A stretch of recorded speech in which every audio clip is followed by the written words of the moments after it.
નમસ્કાર. Joyful Saturday બેગલિસ્ટ જે અંતર્ગત વિદ્યાર્થીઓ વેસ્ટ વસ્તુમાંથી ઘણી બધી ઇનોવેટિવ પ્રવૃત્તિઓ બનાવે છે, જે અંતર્ગત આજે ધોરણ 7માં અભ્યાસ કરતા ઋગ્વેદે એક સરસ ડિવાઇસ બનાવ્યું છે. તમે જોશો અહીંયા તો જેના વિશે માહિતી ઋગ્વેદ આપણને આપશે. મેં આ એક બંદૂક બનાવી છે જે આપણને તીર તરીકે ઓળખી શકીએ છીએ. આ તીર આપણે જેટલું દૂર મારી શકીએ તેટલું મારી શકીએ છીએ. આ પણ મેં એક બેસ્ટ વસ્તુમાંથી બનાવ્યું હતું.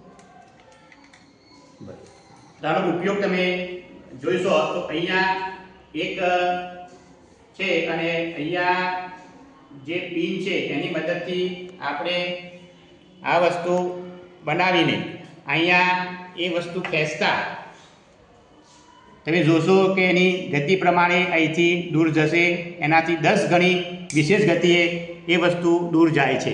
એટલે ખૂબ જ સુંદર તમે જોશો તે ફક્ત એક પેનનું ઢાંકણું અને વેસ્ટ વસ્તુથી આ એક સરસ ડિવાઇસ ઋગ્વેદે બનાવ્યું છે. ખૂબ ખૂબ અભિનંદન ઋગ્વેદને.